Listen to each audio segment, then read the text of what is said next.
Happy Self-Love Saturday! Whoop whoop!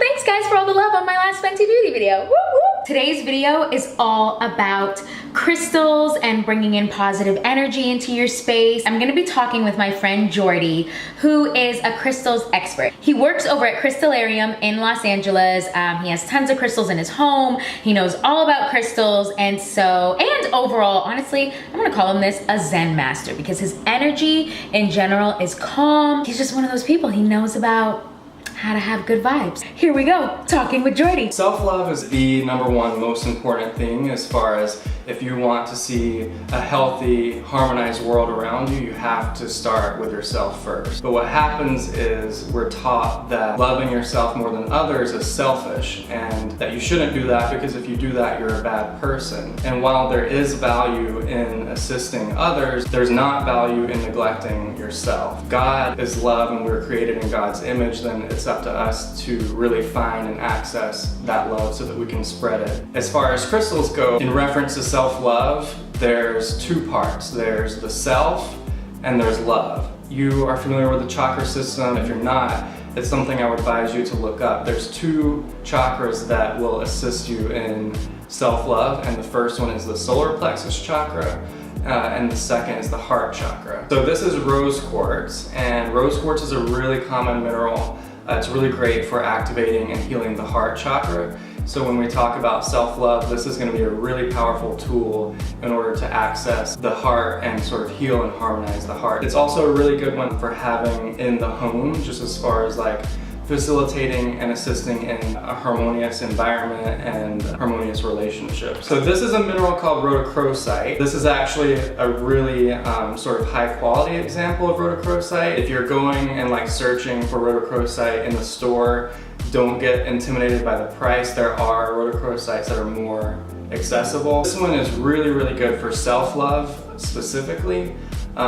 This is one, when I look at it, I just get really happy and like, I can't fully explain how it makes me feel, but I just want to like fill my whole being with the loving vibration that this one has. So this one is really good for keeping in your pocket, on your neck, and a pendant is really good because it's sitting on your heart. So it's just working with your energetic field and assisting you throughout the day. The color is beautiful. It's such a pretty color. It's like sweet. It just makes me feel good. So this is a mineral called pyrite, and most of you will probably know it by fool's gold. This is a really sort of specific piece of pyrite from Spain, and I don't know if you can fully tell, but it's a perfect cube which happened naturally in nature. It formed completely this way. It's not polished or cut in any way, but this crystal is really good for activating and healing the solar plexus chakra, which is your center of self-esteem, where you sort of house all of your insecurities and feelings of self-worth or lack of self-worth. So this one's really good for getting in there and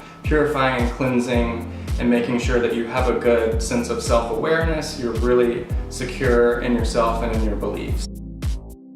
Before I met you, were you into crystals? No. So when did crystals start for you then? So it was the end of 2014, right around the new year, 2015. I was in this place of like really seeking and searching for something. I didn't know what it was, but I was really in this place of just opening myself up to new experiences. Mm-hmm. And my boyfriend, Simon, who you know, mm-hmm. We were traveling to his parents' house. Driving back, we kept seeing this billboard for this crystal shop, and so we were like, let's just go, like let's just pull in and see what it's about. So we went in, and that was like the starting point of this whole crazy journey, and realizing that they have energy and they can assist you in various ways. Mm-hmm. So just fully diving in and embracing just the crystals. What it was. Yeah, exactly. And when you guys brought them into your home, did you notice a difference? Totally, yeah. I mean, there were very specific things that I was wanting to focus on at the time, not even knowing where it was going to lead me or how it would change my priorities and the things that I would eventually focus on. Mm-hmm. So at first, I was sort of all about how do I be the most creative, the most abundant, how can I draw in the most things to my life. So I was really focusing on crystals for creativity, realizing that there's a very spiritual element to crystals. And I mean, I grew up being taught that psychics and fortune tellers and things like crystals were satanic and that you were sinful for embracing things like that. And it took me a while to sort of open up to the idea that there is a spiritual element here.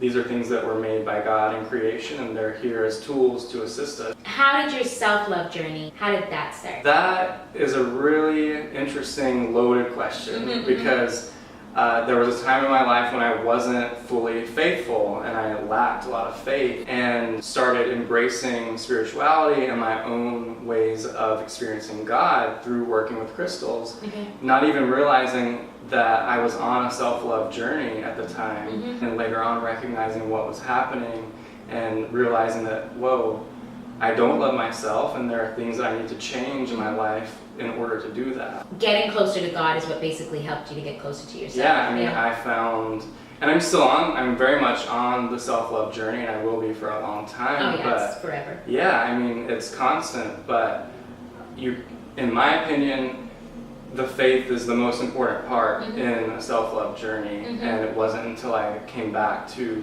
my faith that I found self-love. I think of Jordy as like a Zen master. His energy is always really good. Where can everybody find you? Where can everybody look at stuff? So on Instagram, I'm at crystal.journey, but here in LA, I'm at Crystallarium, which is a really, really fun sort of like mineral and crystal gallery. We have artwork, but also we have like collector pieces. We have tumbled stones for people that want to put crystals in their pocket.